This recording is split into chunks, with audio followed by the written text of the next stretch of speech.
মই 23খন সভা কৰিছোঁ পঞ্চায়ত ভিত্তিত আৰু 2খন টাউনত 2খন সভা কৰিছোঁ, অৰ্থাৎ সৰ্বমুঠ 25খন সভা কৰিলোঁ। আৰু এই 25খন সভাৰ এই আজি বালাপাৰাত বৰ্তমানৰ যিটো পাকা বেতবাৰী সমষ্টি এতিয়া বজালী সমষ্টিত পৰিছে, পূৰ্বতে সৰু খেতিত আছিলে। তাত যিহেতু পোহৰৰ ব্যৱস্থা কৰা নাই, কিন্তু মানুহ শুনিবহে লাগে। মোকতো চোৱাৰ প্ৰয়োজন নাই বা মই মানুহক চোৱাৰ প্ৰয়োজন নাই। যেতিয়া বেলি আছিলে তেতিয়া মই দেখিছিলোঁ, গতিকে শ্ৰৱণহে কৰিব লাগে, গতিকে মই ক'ব লাগে আৰু তেওঁলোক শুনিব লাগে। সেইকাৰণে মোদী ডাঙৰীয়াই যেনেকুৱাকৈ ভাৰতবৰ্ষখন যেনেকুৱাকৈ বিশ্বৰ ভিতৰত প্ৰথম ৰাষ্ট্ৰ কৰাৰ কাৰণে প্ৰয়াস কৰিছে, তাক বিস্তাৰিতভাৱে মই জনালোঁ।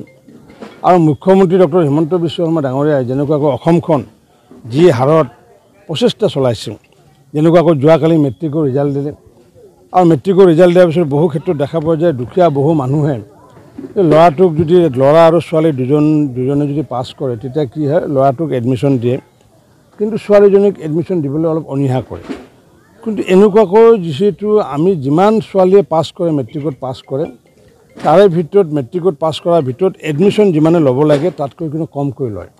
গতিকে এই কথাষাৰ মাননীয় মুখ্যমন্ত্ৰী ডাঙৰীয়াই উপলব্ধি কৰি তেখেতে এইবাৰ সিদ্ধান্ত লৈছে যে যাতে মহিলা ছোৱালীসকলে যাতে যিমানে পাছ কৰে সকলো যাতে কলেজত যাব পাৰে। তেওঁ অৰ্থনৈতিকভাৱে তেওঁৰ দুৰ্দশাগ্ৰস্ত হ'লেও তেখেতে নিজে কি কৈছে, নিযুত মইনা আঁচনিৰে ছোৱালীসকলক হায়াৰ ছেকেণ্ডেৰী যিসকলে পঢ়িব 10,000কৈ টকা, ডিগ্ৰী পঢ়িলে 15,000 টকা, PG পঢ়িলে 25,000কৈ টকা দি মহিলাসকলক বা ছোৱালীসকলক আগন্তুক দিনত শৈক্ষিকভাৱে আগুৱাই নিয়াৰ প্ৰচেষ্টা চলাইছে।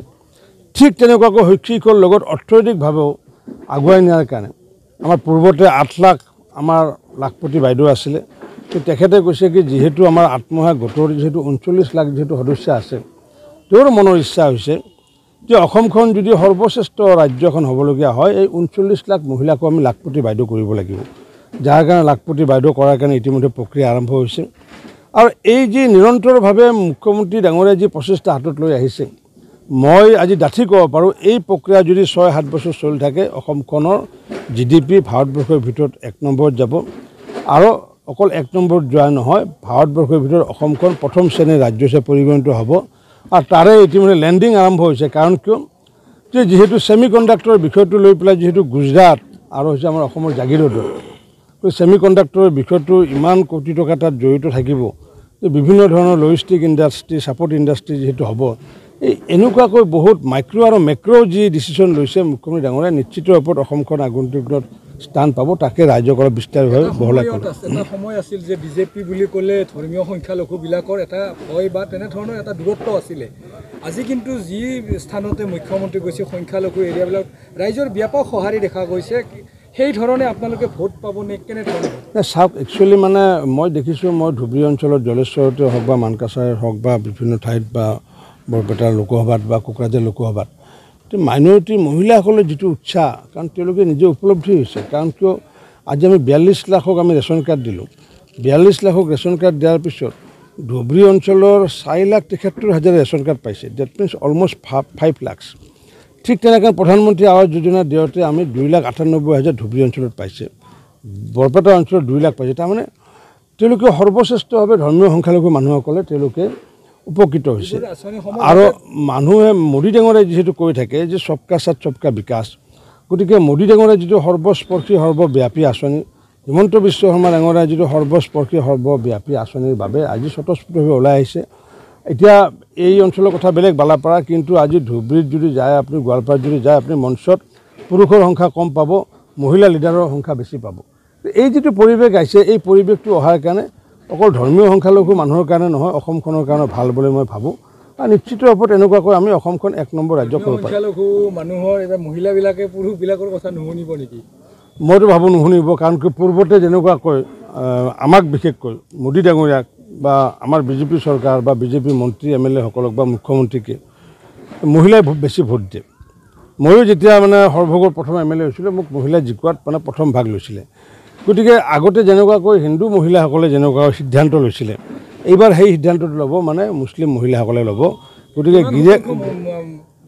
মই আশা কৰোঁ 30% আমি ধৰ্মীয় সংখ্যালঘু ভোট পাম বুলি আশা কৰোঁ। গতিকে আৰু এইবাৰ মাতব্বৰৰ কথা এইবাৰ কোনো মহিলা নুশুনিব। কাৰণ কিয়, মাতব্বৰ ৰাজটোতো শেষ হৈছে আৰু আমাৰ ধৰ্মীয় সংখ্যালঘু মহিলাসকল যিহেতু শিক্ষিত হৈছে, বুজি পাইছে গতিকে মাতাব্বৰৰ যিটো আগৰ যিটো ধাৰণা আছিলে এই কাম এইবাৰ চলিব নাই এইবাৰ এই কামটো নচলিব সংখ্যালঘুৰ ভোট লৈ MP হোৱা আব্দুল খালেকে সংখ্যালঘু অঞ্চলত নহাৰ অভিযোগ উঠিছে তেওঁলোকৰতো এইটো কালচাৰে এইটো কংগ্ৰেছৰ কালচাৰে এইটো কাৰণ ভোট ল'বহে লাগে কাৰণ তেওঁলোকে কংগ্ৰেছৰ হৈছে কি আমি শাসনত ক্ষমতাৰ কাৰণে নাহোঁ কংগ্ৰেছে শাসনত আহে ক্ষমতাৰ কাৰণে আমি শাসনত আহোঁ সেৱাৰ বাবে গতিকে আমি যিহেতু সেৱামূলকভাৱে যিহেতু আমি কাম কৰি থাকোঁ গতিকে আমাৰ সেইকাৰণে এইটো আমাৰ দৰ্শন যে শাসনত আহিব লাগে সেৱাৰ বাবে কংগ্ৰেছে আহে শাসনত আহে ক্ষমতাৰ বাবে গতিকে নাহে সেইকাৰণে 5টা যি সমষ্টিত আপোনালোকৰ মুখ্যমন্ত্ৰীয়ে ক্লিন ছুইপৰ কথা কৈছে ভূপেন বৰাইও দাবী কৰি আছে 5টা সমষ্টিত সেইটো দাবী কৰিছে সেইটো বেলেগ কথা কিন্তু মই যিমানখিনি জানো ভূপেন বৰা ডাঙৰীয়াই ধন্যবাদ জনাইছে